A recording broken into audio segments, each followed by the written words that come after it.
দীপিকাদের বাড়িটা পুজোর আনন্দে ভরে উঠেছে। সবাই এসেছে এখানে। বাবুর কাছে অনেক ভালো লাগছে এই আনন্দ উৎসব দেখে। পরেশ বলল, তুই তোর মতো আনন্দ কর। বাবু বলল, আমি ওই দিকটা একটু যাই। ছোট্ট একটা দিঘি, সেখানে যেয়ে বসে থাকলো বাবু। দিঘির পাড়ে কেউ নেই, সবাই পুজোতে ব্যস্ত। হঠাৎ করে কে যেন ওর কাঁধে মৃদু স্পর্শ রাখল। বাবু তাকিয়ে দেখল দীপিকা। দীপিকা বলল, আপনি এখানে কেন? আমাদের সাথে আসুন, আমরা রং খেলছি। বাবু বলল, আমার এখানেই ভালো লাগছে। হঠাৎ করে দীপিকা একটা কাণ্ড করল। ওর হাতের রঙের কৌটো থেকে রং ঢেলে দিল বাবুর শরীরে। সাদা পাঞ্জাবিটা রক্তিম আকার ধারণ করল। বাবু বলল, এ কী করলেন? দীপিকা ধাক্কা মেরে ফেলে দিল বাবুকে দিঘিতে। বাবু তো আর সাঁতার জানে না, সে ডুবে যাচ্ছে দিঘির অতল জলে। হঠাৎ করে কে যেন তার পা ধরে টানছে। আর কিছু মনে নেই বাবুর। যখন চোখ খুলে দেখল, সেই দৃশ্য দেখে অবাক হয়ে গেল বাবু। এ তো মনে হচ্ছে পাতালপুরি। ও কেমন করে পাতালপুরিতে এলো? অনেকগুলো সুন্দর সুন্দর মুখ ওকে দেখছে উপুর হয়ে। বাবু ধীরে ধীরে উঠে বসল। বলল, কোথায় আমি? কেউ একজন এসে বলল, তুমি আমাদের রাজ্যে এসে পড়েছ। এখন আমাদের অনুমতি ছাড়া কিছুতেই বের হতে পারবে না। দীপিকা কোথায়? দীপিকা কেন আমাকে পানিতে ফেলে দিয়েছিল? তারপর বেরিয়ে এলো সেই মুখটি। বলল, আমি দীপিকা সেজে তোমার সামনে দাঁড়িয়েছিলাম। আমি দীপিকা না, আমি একটা পরী। বাবু বলল, কেন তুমি আমার সাথে এমন করলে? পরীটি বলল, তোমাকে আমার ভালো লেগেছে, তাই চিরজীবনের সাথী করে রাখতে চাই। বাবু বলল, আমি তো তোমাকে ভালোবাসি না, তাহলে তুমি এমন কাজ কেন করলে? পরীটি বলল, ভালোবাসো না, কিন্তু আমার সাথে চলতে চলতে দেখবে আমি একটি ভালো পরী। অন্য পরীরা সবাই চলে গেছে। বিরাট কাঁসের থালায় বাবুর জন্য খাবার আনা হলো। সবগুলোই নাড়ু জাতীয় খাবার। পরীটি বলল, তুমি খাও। বাবু দেখল পরীটির মধ্যে দীপিকার প্রতিচ্ছবি নেই। সে নিজস্ব রূপে দেখা দিয়েছে বাবুর সামনে। বাবু দেখল অপূর্ব সুন্দর একজন নারী। বলল, আমি কি তোমার যোগ্য? এত সুন্দর নারী কেমন করে তুমি আমার বউ হবে? সে হাসছে খিলখিল করে। বলল, আমি যেই রূপ ধারণ করেছি সেটা আমি না, আমি নানা রকম রূপ ধারণ করতে পারি। তুমি কি সহ্য করতে পারবে? বাবু বলল, এ কী করছো আমার সাথে?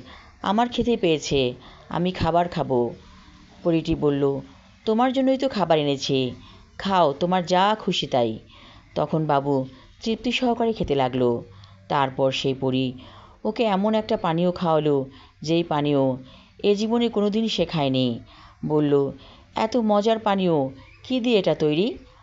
পরীটি বলল, এটা এক বিশেষ ধরনের শরবত, আমাদের দেশে তৈরি করা হয়। তুমি পাতাল কন্যা, তুমি কেমন করে আমার জীবনসঙ্গী হতে চাও, আর কিভাবেই তা সম্ভব? পরীটি বলল, সব সম্ভব। ইচ্ছে করলে আমি মানুষ রূপ ধারণ করে তোমার সাথে জীবন অতিবাহিত করতে পারবো। বাবু বলল, তাহলে এই পাতালপুরি থেকে আমাকে নিয়ে চলো। পরীটি বলল, আমাকে বিয়ে করবে? বাবু বলল, দেখি তোমার সাথে চলে ফিরে কেমন লাগে।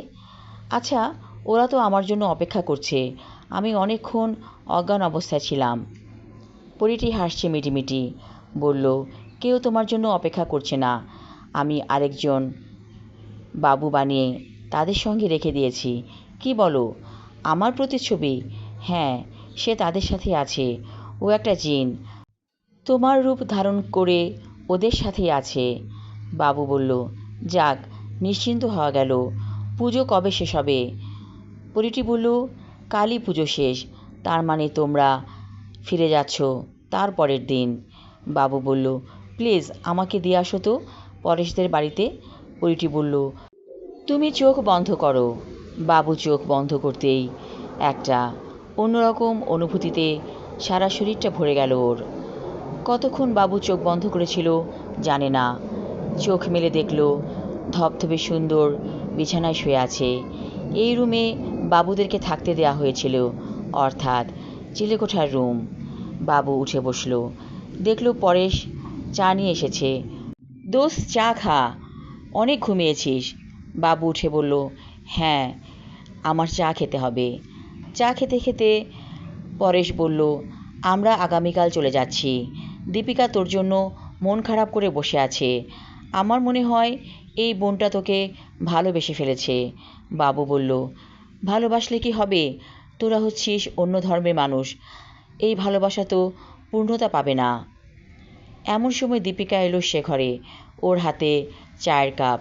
দীপিকা বলল, ভালোবাসার জোর থাকলে সব কিছুই সম্ভব। বাবু বলল, না, তুমি যেমন পরেশের বোন আমারও বোন। দীপিকা হেসে বলল, ঠিক আছে দাদা, এটাই সঠিক সিদ্ধান্ত। আমি তোমার বোন হয়েই না হয় থেকে গেলাম। এবার পরেশ নিশ্চিন্তভাবে বলল, বড় বাচ্চা বেঁচে গেলাম। আমি তো ভীষণ ভয় পেয়ে গিয়েছিলাম, কারণ যেভাবে তুই দীপিকার গায়ে বারবার ঢলে পড়ছিলি ঘোল খেয়ে, সবাই সেটা দেখছিল। বাবু বলল, যা ঘটে গেছে পুজোয় সেটা ঘটে গেছে, এটা অন্য কিছু না। হঠাৎ বাবুর কাছে মনে হলো পরি বলেছিল জিন রূপে ওকে পাঠিয়ে দেয়া হয়েছে পুজোতে। হয়তো সেই জিনটি দুষ্টুমি করেছিল দীপিকার সাথে। পরদিন ওরা দুবন্ধু মিলে চলে এলো ঢাকায়। বাবুর কাছে অনেক ভালো লেগেছিল। কোনোদিনই সে ভুলতে পারবে না সেই দিনের কথা। কিন্তু হঠাৎ দেখা পরীটি আর ওর কাছে আসছে না কেন? কি হয়েছে তার? বাবু একজন কবিরাজের কাছে গেল। কবিরাজকে সমস্ত ঘটনা খুলে বলল। সব শুনে কবিরাজ বলল, তুমি বড় বাচ্চা বেঁচে গেছো। ওই পরী মেয়েটির মধ্যে একটু রহম ছিল, অর্থাৎ তার দিল নরম ছিল, যার কারণে সে তোমাকে ফিরিয়ে দিয়ে গেছে। অন্য কেউ হলে হয়তো পাতালপুরীতেই বন্দি করে রাখত। বাবু বলল, আমি সেই মেয়েটিকে আর দেখছি না কেন, অর্থাৎ পরীটাকে? কবিরাজ কিছুক্ষণ চুপ করে থেকে বলল, সেই পরীটা মারা গেছে।